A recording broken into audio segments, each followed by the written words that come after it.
Noticias de última hora. Daniel Noboa intentó insistir con la objeción parcial a la ley reformatoria del IES, pero ante la Corte Constitucional. Los jueces asesoraron al gobierno que hay otras alternativas para cuestionar una ley vigente, como son una reforma legal y una demanda de inconstitucionalidad. La Corte Constitucional negó por improcedente una demanda de objeción parcial por inconstitucionalidad, que interpuso el gobierno de Daniel Noboa asina 2 artículos de la ley reformatoria a la Ley de Seguridad Social y a la Ley del Banco del Instituto Ecuatoriano de Seguridad Social, que fue publicada en el Registro Oficial el 22 de julio de 2024. Al Pleno de la Corte Constitucional recurrió el presidente de la República, Daniel Noboa, para impugnar la aprobación de la ley reformatoria del IES en la Asamblea Nacional, respecto del artículo 7, 6 y 9, pero intentando usar la atribución que le da la Constitución de sancionar una norma. Este procedimiento se produce cuando la norma está en trámite en la función legislativa, por lo que la Corte le insistió al mandatario que no es posible superponer el control preventivo y control posterior en el marco del control abstracto de constitucionalidad, pues aquello es improcedente, ya que ante este organismo existen otros mecanismos para objetar una ley aprobada y vigente. La inconformidad del régimen yace en el 11º inciso del artículo 7 que reformó el artículo 28 de la ley y que se refiere al presupuesto con el que se financiará el proceso electoral para que los afiliados y jubilados y los empleadores elijan a sus vocales en el Consejo Directivo del IES y que estará a cargo del Consejo Nacional Electoral, CNE. Dicho inciso señala, el costo operativo del proceso electoral para elegir a los miembros del Consejo Directivo del Instituto Ecuatoriano de Seguridad Social será elaborado por el Consejo Nacional Electoral, el mismo que será enviado al Ministerio de Economía y Finanzas con cargo al Presupuesto General del Estado. El gobierno increpa que la Asamblea contravino un dictamen previo de la Corte sobre esta disposición, en la que apuntó que los legisladores debían actuar en coordinación con los organismos públicos competentes para realizar una identificación plausible de las fuentes de financiamiento para costear los procesos de elección de los integrantes del Consejo Directivo del IES. El Ministerio de Economía y Finanzas informó que no dictaminó de forma favorable y vinculante el proyecto de ley y en concordancia con ello, Noboa acusó a la Asamblea de no respetar el orden legal para la formulación de la ley y omitió solicitar el dictamen favorable y vinculante al Ministerio de Economía y Finanzas sobre el impacto y afectación a los fondos del Estado. El gobernante detalló a la CC que el legislativo debe enmendar las leyes en las que haya procedido la objeción por inconstitucionalidad, para que luego de los cambios, el presidente proceda a la respectiva sanción. Pero cuando no se enmiendan los textos, existe la necesidad de presentar objeciones a los textos enmendados, y por eso se mantiene la posibilidad implícita de una nueva objeción. Los jueces constitucionales no coincidieron con el argumento presidencial y negaron por improcedente esta objeción parcial. Además, le sugirieron a Noboa que si existen cuestionamientos a una ley que superó el trámite legislativo y que está publicada en el registro oficial hay otros recursos que interponer. Por ejemplo, que tiene a su disposición el trámite legislativo de reforma legal o el trámite de inconstitucionalidad de la ley ante la Corte Constitucional, mecanismos institucionales que no pueden ser suplantados por una objeción de inconstitucionalidad. La sentencia se aprobó en una sesión del 8 de agosto de 2024 con 7 votos de los jueces presentes, ya que 2 se encontraban en uso de sus vacaciones. Esta no es la primera vez que el gobierno insiste en objetar esta ley. A mediados de julio de 2024, Daniel Noboa vetó por segunda vez la ley reformatoria a la ley del IES y BIES, pese a que había culminado el trámite legislativo que incluyó el pronunciamiento de la Corte Constitucional. El Parlamento consideró que esto era un acto absolutamente inconstitucional y, entre otros términos, un atropello a la Constitución. El primer mandatario no insistió y dispuso la publicación en el registro, por lo que está vigente desde el 22 de julio. Seguimos con las noticias. El gobierno empezará cerrando un pozo del bloque ITT el 30 de agosto y en este año está previsto al menos el cierre de 10 de un total de 246. Según el informe entregado a la Corte Constitucional, todo el proceso, incluyendo la recuperación de la naturaleza y del territorio, podría tomar 11 años. En 9 días el gobierno empezará con el cierre del bloque 43 conocido como ITT. Este martes solicitó a la Corte Constitucional que realice seguimiento del dictamen respecto de la consulta popular que decidió dejar el petróleo bajo tierra. Pidió además se convoque a una audiencia pública para exponer el informe sobre impactos de acciones ejecutadas e invitó a los 9 magistrados a realizar una visita in situ para conocer las especificaciones del área. Nosotros vamos a respetar lo que salió en la consulta popular. Lo que no es factible es que no es un tema de que yo apago una luz y se acabó todo. Por ello, el Ejecutivo desarrolló un informe de más de 300 páginas que contiene al menos 3 escenarios de cierre. Uno de ellos indica que podría tardar 5 años y 5 meses hacerlo. Que podría tomar entre 3 y 5 años. Sin embargo, la recuperación ambiental y de territorio podría tomar hasta 11 años. Según el cronograma que consta en el informe, el apagado, cierre y taponamiento de pozos empezará el 30 de agosto y se extenderá hasta el 31 de diciembre de 2029. En total, son 246 pozos contemplados, pero el gobierno empezará de a poco. Que veamos tal vez un pozo cerrado, pero ya lo que ya queda es ya establecido este plan de cierre. El abandono de pozos se lo realizaría con 2 torres de reacondicionamiento con un costo por pozo de $1 millón, con un tiempo estimado de 15 días de operación. En 2024, según lo planificado, deberían cerrarse 10 pozos y a partir de 2025, un apagado y taponamiento de 48 pozos por año. Adicionalmente, se debe tomar en cuenta las operaciones para desmontar y trasladar los equipos y estructuras que se encuentran en el bloque, que en total suman 26.700 toneladas métricas. Las afectaciones económicas están a la vista, de allí que desde Finanzas aseguran ya se prevén otras acciones. El Banco Mundial ha identificado 3 áreas con oportunidades de crecimiento para el Ecuador: la agroindustria, el turismo y la minería, básicamente en base a inversión privada. Pero por ahora deben buscar los recursos para el cierre del bloque, recursos que todavía no están disponibles. La posibilidad de que se concrete una gran alianza entre organizaciones políticas de izquierda se va enfriando con el pasar de los días. Sin embargo, algunos movimientos como Reto y Unidad Popular no la descartan. Reto, que ha presentado como precandidato presidencial a su ex dirigente Eduardo Sánchez, no se cierra la posibilidad de correr en alianza con otra organización política, mientras que Unidad Popular, que ha presentado al expresidente de la Unión Nacional de Educadores Jorge Escala como su carta para las elecciones generales, hace una invitación al Partido Socialista Ecuatoriano para unir fuerzas. Este último marcó distancia de forma determinante con el movimiento Revolución Ciudadana, luego de un cruce de señalamientos entre su precandidato Pedro Granja y el expresidente Rafael Correa, líder de esa organización política. Todo el odio que este pobre hombre alberga en su corazón evidentemente le hace mucho daño al país. Yo no le tengo odio a este sujeto. A mí me da muchísima pena, porque todos los acuerdos que su gente firma no valen de nada, dado que él los rompe al instante. Escala dice que para Granja y la organización que lo auspicia, las puertas están abiertas. Es gastar pólvora en gallinazo, estar respondiéndole a un delincuente que es prófugo de la justicia, que tiene sentencia ejecutorial. Insistimos al Partido Socialista y al candidato Pedro Granja para que hasta finales del mes de agosto podamos sentarnos a dialogar. Desde la militancia de Pachacutic se hace una reflexión. Quizás la reunión en busca de acuerdos con otras organizaciones políticas de izquierda se hizo tarde.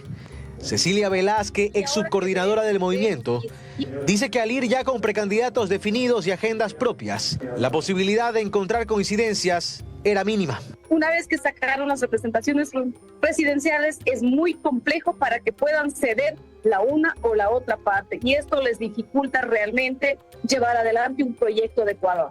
Con esa organización política, el Movimiento Centro Democrático ha mantenido conversaciones, pero esta no está dispuesta a ceder la precandidatura del exministro del Interior, José Serrano, y la otra tampoco quiere retirar la precandidatura de Leonidas Issa.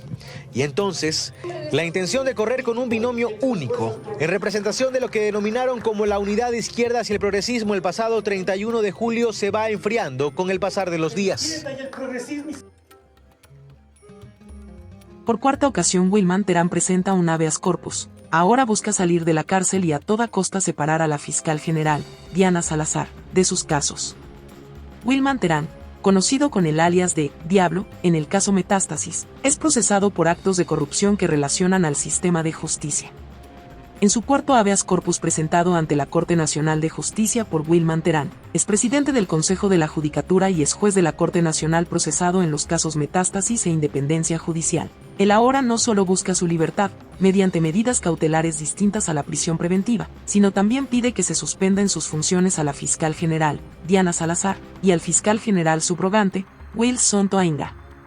La acción constitucional fue presentada el martes último como parte de un amicus curiae que introdujo la defensa de Terán para participar como tercero interesado en el habeas corpus que planteó la jueza Emma Tapia en contra del fiscal Toainga por un tema relacionado con el denominado caso Confortable, en el que se investiga de forma previa el delito de cohecho. Wilman Terán y sus abogados aseguran en este nuevo habeas corpus correctivo que por haberse comprobado que en prisión su vida y su salud mental están en constante peligro, solicita se disponga su libertad, ordenando cualquier medida cautelar distinta a la que pesa sobre él, prisión preventiva, y que ha hecho que esté en la cárcel de máxima seguridad La Roca, en Guayaquil, y hoy, por disposición de las juezas de la CNJ Emma Tapia y Catherine Muñoz, quienes dieron paso a un último habeas corpus. Esté ahora en la cárcel 4, en Quito. La segunda petición concreta que hace Terán es que se suspenda de las funciones de fiscal general del Estado a Diana Salazar Méndez y a Wilson Toainga se le suspenda de las funciones de fiscal general subrogante. Quien es conocido con el alias Diablo en el caso Metástasis también ha planteado una recusación y una denuncia por fraude procesal contra los fiscales generales Salazar y Toainga. Finalmente, el habeas corpus cierra con una tercera petición que dice que en el peor de los casos se dispongan medidas de protección a todos los jueces nacionales para que la Fiscalía no inicie acciones en contra de ellos, y además se les retire del conocimiento de toda causa iniciada o por iniciarse indagaciones previas, instrucción o juicio, para que sea otro fiscal subrogante quien conozca sus casos penales. Como parte del proceso penal por obstrucción de la justicia, en el caso Independencia Judicial, Terán y 5 personas más fueron llamados a juicio. Mientras tanto en Metástasis, proceso penal en el que se le investiga junto con otras 36 personas por el delito de delincuencia organizada, está a la espera de que el juez de la causa emita su resolución oral sobre si declara la validez procesal o no y si se continúa a la fase preparatoria de juicio, en la que se escuchará la acusación fiscal. Este nuevo habeas corpus fue dejado en manos del despacho del juez David Hacho, magistrado de la Sala Especializada de Familia, Niñez y Adolescencia de la Corte Nacional. Dentro del último habeas corpus correctivo que planteó Terán para que le cambien de la cárcel La Roca a la cárcel 4, en primera instancia la acción constitucional fue negada de forma unánime, pero en segunda instancia, con el voto de mayoría de las juezas Tapia y Muñoz se dispuso su traslado a Quito, más otros beneficios penitenciarios ante supuestas complicaciones en su salud física y psicológica. En más noticias.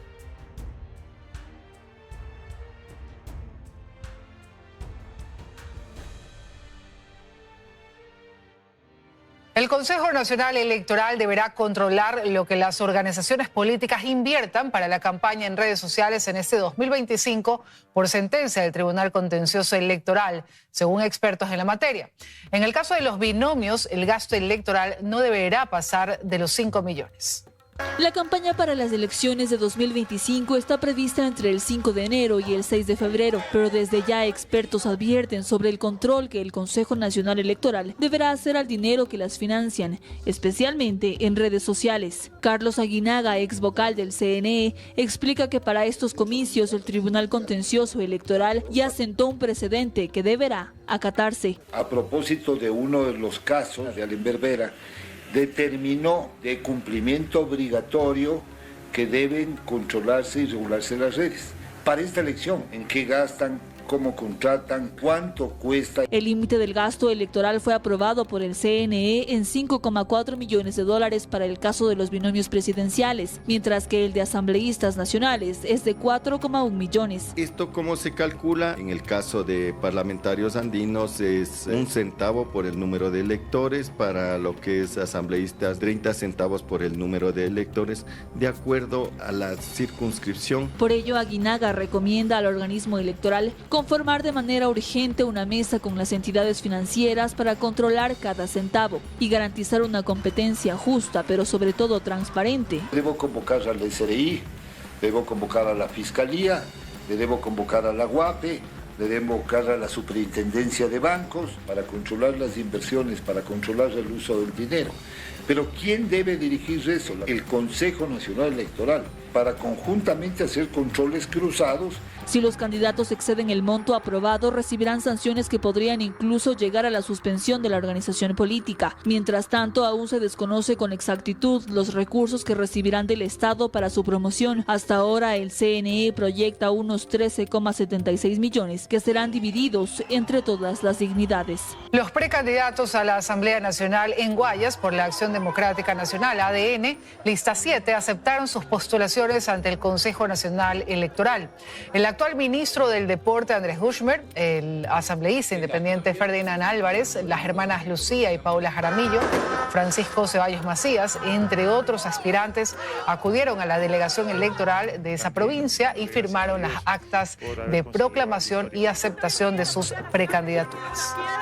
El Consejo de Participación Ciudadana aprobará la próxima semana el reglamento para la designación del nuevo fiscal general. Su sola revisión causó malestar al interior del Pleno, que este miércoles sumó a un nuevo integrante. Aprovechando el reciente cambio de sus miembros tras la renuncia de Michelle Calvache como consejera de Participación Ciudadana, sorpresivamente este miércoles el Pleno del Consejo desempolvó un tema controversial, una de las designaciones de autoridades más importantes, el concurso para nombrar el reemplazo de la fiscal general. El borrador de reglamento que ya había sido anunciado varias semanas atrás se puso sobre la mesa, lo que generó un primer roce con la nueva consejera Yasmín Enríquez, quien dijo necesitar tiempo para revisar la documentación antes de pronunciarse. Y a su vez, en caso de que sea necesario dar mis aportes, por lo cual mi voto es en contra. Lamento escuchar que dice que es su primera vez y que no podría o que no tiene los aportes. A partir de allí, las fricciones solo fueron escalando, pues para algunos consejeros llamó la atención la celeridad con la que Augusto Verduga buscaba que se realizaran las mesas de trabajo y se aprobara el reglamento del concurso. Yo sí cuestiono abiertamente y de manera pública su neutralidad. La probidad notoria no puede reducirse solamente que haya sido sentenciado. Su reglamento permitirían que haya un narcopostulante a la fiscalía. No voy a permitir que ningún mamarracho me venga a faltar el respeto en este cuerpo colegiado. 2 meses vengo esperando que cada despacho envíe los insumos. Pese al cruce de palabras, con 5 votos a favor y 2 en contra, el Pleno destrabó el proceso y estableció las primeras fechas para trabajar en el documento que guiará este concurso. El martes 27 se desarrollarán las mesas técnicas, el jueves 29 se deberá presentar el informe de factibilidad, mientras que el viernes 30 el Pleno deberá aprobar el reglamento. La fiscal general Diana Salazar cumple su periodo en funciones en abril de 2025. Las bancadas de ADN, PSC y Construye anuncian que no respaldarán el juicio político a la fiscal general del Estado, Diana Salazar, que se retomará luego de la vagancia legislativa. Por ahora, solo el correísmo impulsa una eventual censura y destitución de la fiscal. En la Asamblea, el juicio a la fiscal se retomará con 3 goles en contra. Y es que por lo menos hasta ahora, el Partido Social Cristiano, ADN y Construye han anunciado su respaldo a Diana Salazar y han hecho público su rechazo a este proceso que será tratado luego del receso legislativo. Anuncios que no le toman por sorpresa a la asambleísta Gisela Garzón, quien es la proponente del juicio a la fiscal. Lamenta que se adelanten a criterios sin esperar a conocer sus pruebas. Este juicio tiene o está motivado en incumplimientos alrededor de Caso Encuentro, León de Troya, INA Papers, Ocino Hidro, octubre del 2019, dotación de armamento a Bolivia, ineficiencia administrativa. De eso estamos hablando en mi juicio político que ha pasado la etapa del CAL. En este comunicado difundido en las cuentas oficiales de Construye este miércoles, toman las palabras de la fiscal. Construye ratifica su respaldo y defenderá a la fiscal general y su labor. El narcojuicio se reactivará con el correísmo presidiendo la Asamblea y la Comisión de Fiscalización. Por esto y más nos opusimos a que Noboa les entregue todo ese poder en el legislativo. No se puede enfrentar a las mafias en las calles si pactan con las mafias en la Asamblea Nacional. La postura de los asambleístas socialcristianos se mantiene. Nosotros estamos claros en que vamos a respaldar a la señora fiscal en el hecho de no apoyar ni la censura ni la... ADN, la bancada de gobierno, hizo lo propio en este comunicado y su posición de respaldo a la fiscal y a su gestión fue más directa. En este momento no hay lugar para tibios ni medias tintas. La bancada ADN respalda frontalmente la lucha contra las mafias y la corrupción. Por eso, doctora Diana Salazar cuente con el apoyo y los votos de la bancada ADN en la Asamblea Nacional en el próximo narcojuicio que tendrá que enfrentar. El escenario político y electoral por el que atraviesa el país les obliga a actuar de esta manera, asegura el asambleísta Garzón. Construye se pronuncia hoy. y se pronuncia preocupado por el manejo de la mesa. Cuestiona, digamos, que la Revolución Ciudadana va a presidir la Asamblea, etcétera, etcétera. En función de eso es que hace su pronunciamiento.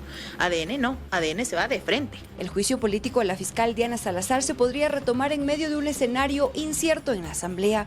Con la renuncia de Henry Kronfle a la presidencia, el correísmo estaría en la conducción de la misma y hay una acción de protección para otros juicios políticos que, de acogerse, podrían retrasar el de la fiscal. Audiencia de apelación de habeas corpus de Jorge Glass se difirió para el 23 de agosto.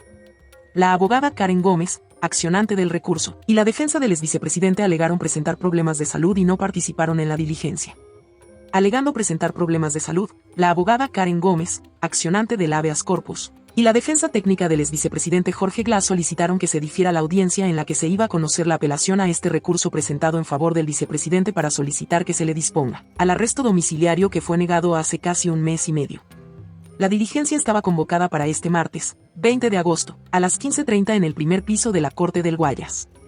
El Tribunal de Apelación está integrado por los jueces de la Sala Especializada de lo Laboral Jorge Alejandro Lindao, ponente, Nancy Vera y Carlos Miguel Pinto. Lindao, quien negó el recurso el pasado 8 de julio, conoció el pedido de Gómez y de la defensa de Glass y resolvió acoger el pedido y reprogramar la audiencia para este viernes, 23 de agosto, a las 9:30. Durante la audiencia intervino también el exvicepresidente, quien manifestó que esta no se podía instalar sin que sus abogados estuvieran presentes. En tanto, el habeas corpus fue presentado por Gómez en nombre de Glass, afirmando que las condiciones de detención del correísta no son óptimas y que eso ha hecho que su estado de salud se deteriore, al punto de existir un inminente riesgo de morir en la cárcel en que se encuentra. Además, la defensa alega que la cárcel La Roca no tiene garantías en lo que es ventilación, mantiene filtraciones de agua, luz eléctrica limitada y en ella existen garrapatas y ratas. Por su parte, la defensa de Glass sostiene que el gobierno ha fallado en proporcionar el tratamiento adecuado a enfermedades como espondilitis anquilosante, hipertensión arterial, rinitis alérgica, osteoporosis degenerativa, gastritis crónica. Glass fue ingresado en la cárcel La Roca el 6 de abril pasado, casi inmediatamente luego de ser detenido por agentes policiales que ingresaron a la sede de la Embajada de México en Quito para evitar una posible fuga de quien aún debía cumplir más años de la sentencia unificada en firme de 8 años que se le impuso por los delitos de asociación ilícita y cohecho pasivo agravado, y que mantenía una orden de prisión preventiva dentro del caso Reconstrucción de Manabí, en el que se investiga el delito de peculado.